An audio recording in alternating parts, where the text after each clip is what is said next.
ദൈവത്തിൻ്റെ അതിപരിശുദ്ധമായ നാമം മഹത്വപ്പെടുമാറാകട്ടെ. Jio of goodness today Christian ചാനലിലേക്ക് എല്ലാവർക്കും യേശുക്രിസ്തുവിന്റെ നാമത്തിലുള്ള സ്നേഹവന്ദനത്തെ അറിയിക്കട്ടെ. ഈ വീഡിയോ നിങ്ങൾ ആദ്യമായിട്ടാണ് കാണുന്നതെങ്കിൽ ഈ ചാനൽ സബ്സ്ക്രൈബ് ചെയ്യുക, വീഡിയോ മറ്റുള്ളവരിലേക്ക് ഷെയർ ചെയ്യുക.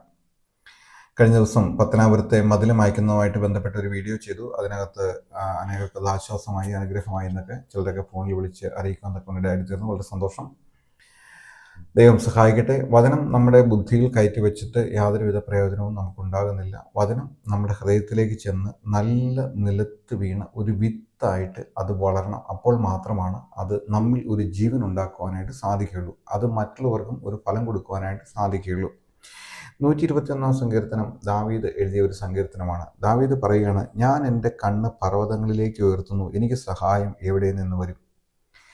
ദാവീദ് ആടുകളെ മേയ്ക്കുവാനായിട്ട് വനാന്തർ ഭാഗത്തായിരുന്നു അധിക സമയം ഉണ്ടായിരുന്നത്. ഇപ്പോൾ കണ്ണ് പർവ്വതങ്ങളിലേക്ക് ഉയർത്തുന്നു എന്ന് പറയുമ്പോൾ അവൻ ഒരു താഴ്വാരത്തിൻ്റെ അടിയിൽ നിന്നുകൊണ്ടായിരിക്കണം ദൈവത്തെ കാണുവാനായിട്ട് സ്വർഗത്തിലേക്ക് തൻ്റെ കണ്ണുകൾ ഉയർത്തുന്നത്.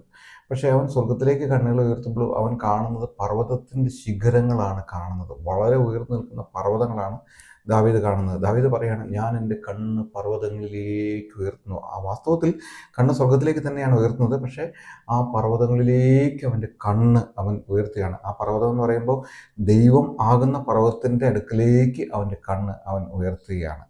അവിടെ പറയുകയാണ്, ഞാൻ എൻ്റെ കണ്ണ് പർവ്വതങ്ങളിലേക്ക് ഉയർത്തുന്നു. എന്നിട്ട് ദാവീദ് പറയാണ്, എനിക്ക് സഹായം എവിടെ നിന്ന് വരും. വനത്തിൽ ആടുകളെ തീറ്റുമ്പോൾ ആടുകളെ നഷ്ടപ്പെടാതെ സൂക്ഷിക്കപ്പെടണം.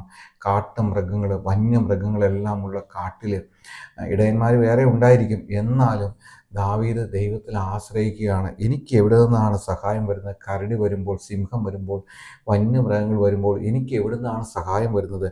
അവൻ പറയുകയാണ്, എൻ്റെ സഹായം ആകാശത്തെയും ഭൂമിയെയും ഉണ്ടാക്കിയ യഹോവയിൽ നിന്ന് വരുന്നു. അതേ ദൈവവേദനയെ എനിക്കും നിനക്കും ഒരു ബുദ്ധിമുട്ട് നേരിടുമ്പോൾ നാം വിചാരിക്കുന്നിടത്ത് നിന്നൊന്നും നമുക്കൊരു സഹായം വരികയില്ല.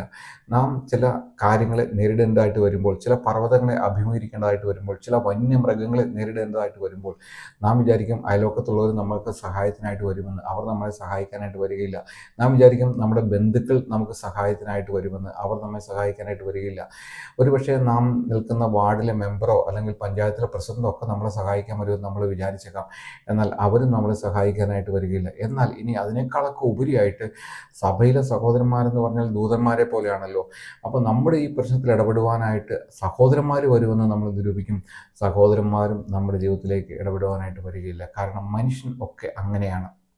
എന്നാൽ ദാവീദ് പറയുകയാണ്, ഞാൻ എൻ്റെ കണ്ണ് പർവ്വതങ്ങളിലേക്ക് ഉയർത്തുന്നു, എനിക്ക് സഹായം എവിടെ നിന്ന് വരും? എന്നിട്ട് ദാവീദ് പറയുകയാണ്, എൻ്റെ സഹായം ആകാശത്തെയും ഭൂമിയെയും ഉണ്ടാക്കിയ യഹോവയിൽ നിന്ന് വരുന്നു. അത് ഈ ആകാശം സൃഷ്ടിച്ച ദൈവം, ഈ ഭൂമിയെ സൃഷ്ടിച്ച ദൈവം, അവൻ നമ്മുടെ പിതാവാണ്. നമുക്കൊരു ബുദ്ധിമുട്ട് വരുമ്പോൾ, നമുക്കൊരു ഞെരുക്കം വരുമ്പോൾ, നമുക്കൊരു വന്യമൃഗത്തെ നേരിടേണ്ടതായിട്ട് വരുമ്പോൾ, ഒരു പർവ്വതത്തെ അഭിമുഖീകരിക്കേണ്ടതായിട്ട് വരുമ്പോൾ നമ്മുടെ സഹായത്തിനായിട്ട് ഈ ആകാശവും ഭൂമിയും ഉണ്ടാക്കിയ ദൈവം നമുക്ക് വേണ്ടി ഇറങ്ങി വരും. ദാവീദ് പറയാണ്, എൻ്റെ സഹായം ആകാശവും ഭൂമിയും ഉണ്ടാക്കിയ ദൈവത്തിൽ നിന്ന് വരും. അവനൊരു ദൂതനെ അയച്ചാൽ പോരെ? ഒരൊറ്റ ദൂതം വന്ന് 1,86,000 എണ്ണത്തിനെയാണ് കൊന്നു കളഞ്ഞത്. അപ്പോൾ നമുക്ക് ബുദ്ധിമുട്ട് നേരിടുമ്പോൾ, ഞെരുക്കം നേരിടുമ്പോൾ, ഒറ്റപ്പെടുമ്പോൾ, തള്ളപ്പെടുമ്പോൾ എല്ലാം സഹായം വരുന്ന ഒരു പർവ്വതം അത് ദൈവമാണ്. എന്നിട്ട് ദാവീദ് അടുത്ത വാക്യത്തിൽ പറയാണ്, നിന്റെ കാല് വഴുതുവാൻ അവൻ സമ്മതിക്കില്ല. നീ ഒന്ന് സ്ലിപ്പായി പോകാൻ കർത്താവ് സമ്മതിക്കുന്നില്ല. കാരണം കർത്താവ് നമ്മുടെ കരത്തിൽ പിടിച്ചിരിക്കുക അല്ലേ. നമ്മൾ ഈ കുഞ്ഞുങ്ങളെ കൊണ്ട് പോകുമ്പോൾ, കുഞ്ഞുങ്ങളെ അങ്ങനെ കൈ പിടിച്ച് പോകുമ്പോൾ അപ്പൻ്റെ കയ്യിൽ ആ കുഞ്ഞു മോളോ കുഞ്ഞു മോനോ അങ്ങനെ മുറുകെ പിടിച്ചിരിക്കും. അപ്പോൾ ഒരു കല്ല് തട്ടിയോ അല്ലെങ്കിൽ പെട്ടെന്ന് കൊച്ച് വഴുതി വീണോ പോയാലും കൊച്ചിൻ്റെ കൈ നമ്മുടെ കയ്യിലിരിക്കുന്നിടത്തോളം കാലം കൊച്ചവിടെ വീഴാനായിട്ട് പോകുന്നില്ല അല്ലേ. കൊച്ചങ്ങ് വീണ പോലെ പോയേക്കാം, പക്ഷെ നമ്മുടെ കയ്യിൽ ആ കുഞ്ഞ് മുറുകി ഇരിക്കുന്നത് പോലെ നമ്മുടെ അപ്പൻ നമ്മളെ പിടിച്ചിരിക്കുക. നമ്മുടെ കാല് സ്ലിപ്പ് ചെയ്യാനാവും സമ്മതിക്കില്ല. ദാവീദ് ഈ മലയൊക്കെ കയറി ഇറങ്ങി നടക്കുന്ന മനുഷ്യനാണ്. ദാവീദ് പറയാണ്, എൻ്റെ കാല് വഴുതുവാനായിട്ട് അവൻ സമ്മതിക്കില്ല. ഞാൻ ഈ മലയൊക്കെ കയറി ഞാൻ നടക്കുമ്പോൾ മാൻപേടെ കാലുകളാണ് അവൻ എനിക്ക് നൽകിയിരിക്കുന്നത്. എൻ്റെ കാല് വഴുതാനായിട്ട് അവൻ സമ്മതിക്കില്ല. എന്നിട്ട് പറയാണ്, നിന്നെ കാക്കുന്നവൻ മയങ്ങുകയില്ല, ഇസ്രായേലിൻ്റെ പരിപാലകൻ മയങ്ങുകയില്ല, ഉറങ്ങുകയുമില്ല. നമ്മളെ കാക്കുന്ന ഒരു ദൈവമുണ്ട്. ദാവീദ് രാത്രി ആടിനെയും മേച്ച് കണ്ട കാട്ടിലൊക്കെ കിടന്നുറങ്ങുമ്പോൾ ദാവീദിന് മനുഷ്യനല്ലേ, അവന് ഭയമുണ്ട്. പക്ഷേ ദാവീദ് പറയാണ്, എന്നെ കാക്കുന്ന ഒരുവനുണ്ട്, അവൻ മയങ്ങിപ്പോകില്ല. ഞാൻ മയങ്ങിപ്പോവും, ഞാൻ ഉറങ്ങിപ്പോവും. വന്യമൃഗങ്ങൾ വരും, കാട്ടുമൃഗങ്ങൾ വരും, ദുഷ്ട മനുഷ്യരുകൾ വരും, അശുദ്ധാത്മാക്കൾ വരും. പക്ഷേ എന്നെ കാക്കുന്നവൻ മയങ്ങുകയില്ല, ഇസ്രായേലിൻ്റെ പരിപാലകൻ മയങ്ങുകയില്ല, ഉറങ്ങുകയുമില്ല. നമ്മൾ ഉറങ്ങിപ്പോവും, എന്നാൽ നമ്മളെ കാക്കുന്ന ദൈവം ഉറങ്ങുകയില്ല. എന്നിട്ട് പറയാണ് യഹോവ നിൻ്റെ പരിപാലകൻ. ഇത് ശരിക്കുള്ള തർജ്ജമയിൽ, വേറൊരു തർജ്ജമയിൽ നോക്കിയപ്പോൾ യഹോവ നിൻ്റെ കാവൽക്കാരൻ. ദാവീദ് കുറേ ആടുകളുടെ കാവൽക്കാരനായിട്ട് നിൽക്കുക, എന്നാൽ ദാവീദിൻ്റെ കാവൽക്കാരനായിട്ട്, എൻ്റെ കാവൽക്കാരനായിട്ട്, സഹോദരി നിൻ്റെ കാവൽക്കാരനായിട്ട് ഇതാ ദൈവം നിൽക്കുക. ദൈവം അനുകൂലമെങ്കിൽ ആര് പ്രതികൂലം? ഞാനും ദൈവവും നിന്നാൽ ഞങ്ങൾ ഭൂരിപക്ഷമാണ്. ഈ ലോകത്തുള്ള സകല പിശാചുക്കളോ സകല മനുഷ്യരോ നമുക്കെതിരെ വന്നാലും ഭൂരിപക്ഷം നമ്മളാണ്. യേശുവിനോടൊപ്പം നിൽക്കുന്ന നമ്മളാണ് ഭൂരിപക്ഷം. യേശുവും ഞാനും നിൽക്കുമ്പോൾ നമ്മൾ ഭൂരിപക്ഷമാണ്. സഹോദരൻ, നീ നിന്റെ പേരിനോട് ചേർത്ത് യേശുവിനെ പിടിച്ചേ. യേശു നിന്റെ വലങ്കരം പിടിച്ചിരിക്കുക, നീ ഭൂരിപക്ഷമാണ്. സഹോദരി, നീ ഭൂരിപക്ഷമാണ്. അതെ, ദൈവം നമ്മുടെ കരത്തിൽ പിടിക്കുമ്പോൾ നമ്മൾ ഭൂരിപക്ഷമാണ്. എന്നിട്ട് പറയുകയാണ്, പകൽ സൂര്യനെങ്കിലും രാത്രി ചന്ദ്രനെങ്കിലും നിന്നെ ബാധിക്കുകയില്ല. പലവിധ ബാധകൾ പകലും രാത്രിയൊക്കെ ഇങ്ങനെ അയച്ചുകൊണ്ടിരിക്കും പിശാചിൻ്റെ അടുത്ത് നിന്ന്. വാനമണ്ഡലത്തിൽ ഇരുന്ന് പ്രവർത്തിക്കുന്ന പിശാച് പകലും രാത്രിയിലുള്ള അസ്ത്രങ്ങളെല്ലാം ഇതുകൊണ്ടിരിക്കും. എന്നാൽ അവിടെ പറയുകയാണ്, പകൽ സൂര്യനാകട്ടെ രാത്രി ചന്ദ്രനാകട്ടെ നിന്നെ ബാധിക്കുകയില്ല. ദൈവം അത് നോക്കിക്കൊള്ളും. കാരണം കാവലിനായിട്ട് ദൈവം നിൽക്കുകയാണ്. ദൈവം തൻ്റെ കുഞ്ഞിനെ പ്രത്യേകം പ്രൊട്ടക്റ്റ് ചെയ്യുകയാണ്. നമ്മൾ പലപ്പോഴും ഈ കരുതൽ അറിയുന്നില്ല. ഇതൊക്കെ ജീവിതാനുഭവത്തിൽ നിന്ന് പറയുന്നതാണ് കേട്ടോ. നിന്നെ യഹോവ ഒരു ദോഷവും തട്ടാതവണ്ണം നിന്നെ പരിപാലിക്കും. ഒരു ദോഷവും തട്ടാതവണ്ണം യഹോവ നിന്നെ പരിപാലിക്കും. അവൻ നിൻ്റെ പ്രാണനെ പരിപാലിക്കും. ഇന്ന് മുതൽ യഹോവ നിൻ്റെ ഗമനത്തെയും നിൻ്റെ ഗമനത്തെയും ആഗമനത്തെയും ഇന്നു മുതൽ എന്നേക്കും പരിപാലിക്കും. എന്നെ കേൾക്കുന്ന പ്രിയ സഹോദരി, നിൻ്റെ ഗമനത്തെ പരിപാലിക്കുന്ന ദൈവം, നിൻ്റെ ആഗമനത്തെ പരിപാലിക്കുന്ന ദൈവം, നീ വണ്ടി ഓടിച്ചു പോകുമ്പോൾ നിന്നെ സൂക്ഷിക്കുന്ന ഒരു ദൈവം, നീ നിൻ്റെ കുഞ്ഞുങ്ങളുമായിട്ട് വാഹനത്തിൽ യാത്ര ചെയ്യുമ്പോൾ നിന്നെ പരിപാലിക്കുന്ന ഒരു ദൈവം, നീ ജോലിക്ക് പോകുമ്പോൾ നിന്നെ പരിപാലിക്കുന്ന ഒരു ദൈവം, നീ വീട്ടിൽ കിടന്ന് ഉറങ്ങുമ്പോൾ നിന്നെ പരിപാലിക്കുന്ന ഒരു ദൈവം. അതെ, അവൻ നമ്മുടെ ഗമനത്തെയും ആഗമനത്തെയും, നമ്മുടെ പോക്കിലും നമ്മുടെ തിരിച്ചുവരവിലും അവൻ നമ്മളോട് കൂടെ ഇരിക്കുന്നുണ്ട്. ഇസ്രായേലിൻ്റെ കാവൽക്കാരൻ, അവൻ മയങ്ങുകയില്ല, അവൻ ഉറങ്ങുകയുമില്ല. തന്നെയല്ല, ഈ വനാന്തരത്തിൽ അനേക യുദ്ധങ്ങളെ നാം നേരിടേണ്ടതായിട്ട് വരുമ്പോൾ, ദുഷ്ട മനുഷ്യരുകളെ നേരിടേണ്ടതായിട്ട് വരുമ്പോൾ ദൈവം പറയുന്ന മറ്റൊരു വാഗ്ദത്ത വചനം കൂടി നമുക്ക് ചിന്തിക്കാം. യെശയ്യാവ് 54 പറയുകയാണ്, ഒരുത്തൻ നിന്നോട് കലശൽ കൂട്ടുന്നു എങ്കിൽ അത് എൻ്റെ ഹിതപ്രകാരമല്ല. ആരെങ്കിലും നിന്നോട് കലശൽ കൂട്ടിയാൽ അവൻ നിൻ്റെ നിമിത്തം വീഴും. നീ ഇങ്ങനെ ദൈവത്തിൻ്റെ കൂടെ നടക്കുമ്പോൾ അസൂയ കൊണ്ട് മനുഷ്യർ, അനീതിയുള്ള ഈ ലോകത്തിൽ മാത്രം പ്രത്യാശ വെച്ചിരിക്കുന്ന ആളുകൾ നിനക്കെതിരായിട്ട് വരും. നീ അന്നേരം ഭയപ്പെടണ്ട. കാരണം എന്താ അറിയാവോ? നീ ദൈവത്തിൻ്റെ കയ്യിലാണ് ഇരിക്കുന്നത്. ദൈവത്തിൻ്റെ കൃഷ്ണമണിയാണ് നീ. ദൈവത്തിൻ്റെ കൃഷ്ണമണിയെ തൊട്ടാലുള്ള അനുഭവം എന്തായിരിക്കും എന്നുള്ളത് നമുക്ക് അറിഞ്ഞുകൂടെ? ഒരുത്തൻ നമ്മുടെ കൃഷ്ണമണിയിൽ തൊട്ടാൽ നമുക്ക് എന്ത് വേദനയായിരിക്കും? അപ്പം ദൈവത്തിൻ്റെ കൃഷ്ണമണിയായിരിക്കുന്ന ഒരു ദൈവപൈതലിനെ ഒരുത്തൻ തൊടാൻ പോയി കഴിഞ്ഞാൽ അവൻ്റെ അനുഭവം എന്താ പിന്നെ പറയാനുണ്ടോ?